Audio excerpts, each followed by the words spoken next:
Alright, so this is Edgar Cam, just letting you know that this was initially going to be a longer video that I split into two parts. The first part was about me going to the Mystery Writers America Edgar Symposium, and the second part, the part you're watching right now, is me meeting with an agent later in the day. Alright, bye.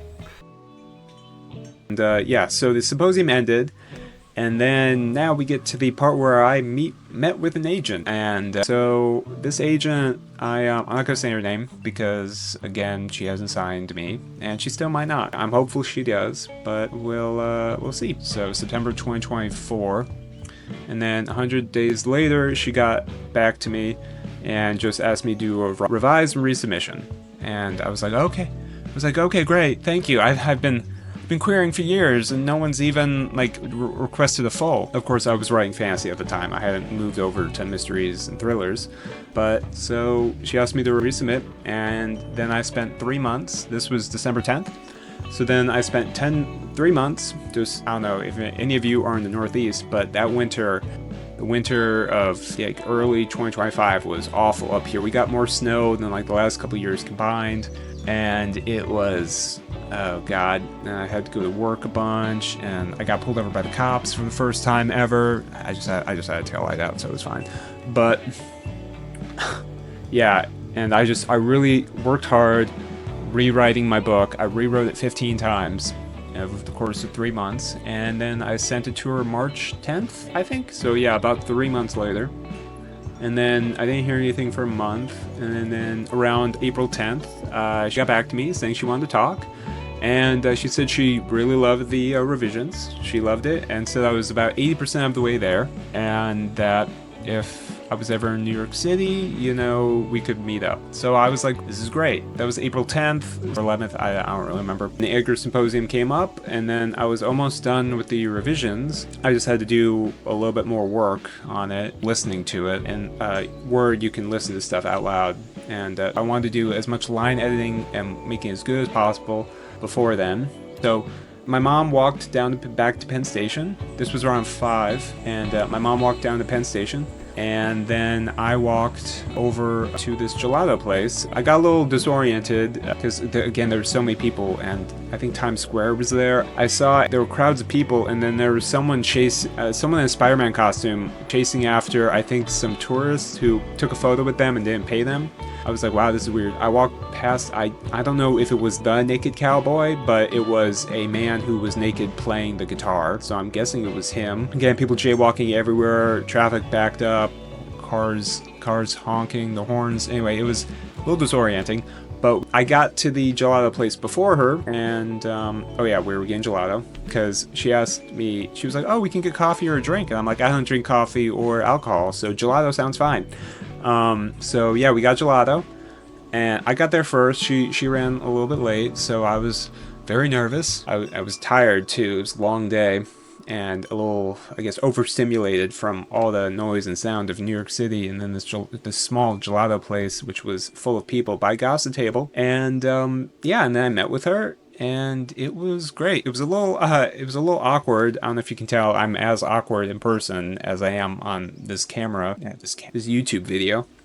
But it was a good talk. She gave me more reading recommendations, and we talked about the books. We didn't really talk about, I didn't want to presume it was definite that she was going to be my agent, so I didn't ask her oh, what do you think about publication strategy? What do you think about this, because again, she still could say no. But it was a good talk. The gelato place, they gave us very small spoons and very small cups with gelato a lot bigger. I don't know why I'm making this hand motion, that's weird. So the gelato started melting, so I'm trying to write down notes as my gelato is melting because I'm not eating it fast enough, and then I'm trying to listen to everything she's saying. I'm trying to make a good impression, and it was, I think it was a good talk. And then so we talked. She gave me book recommendations, which I already said, I don't know why I'm repeating.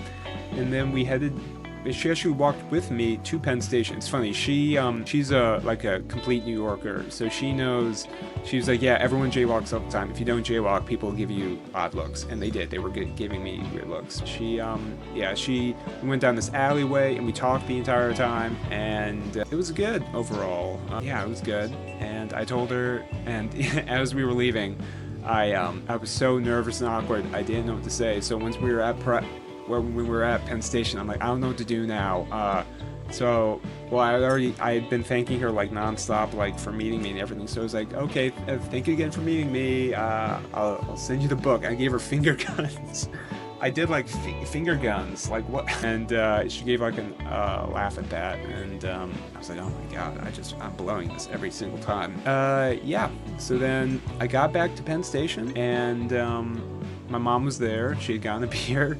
And I've never been to Penn Station, so it's kind of weird. I thought it was kind of like an airport where there were like designated terminals, but there's actually these big like banner screens which will show where your train will end up. It's not guaranteed. It just depends on what track is available. So we would just be standing around these like TV screens, and then it would show like a train, where this train was at what station, and then everyone would run on station. Oh, that's right, staircase. Everyone would run to that staircase down to the train.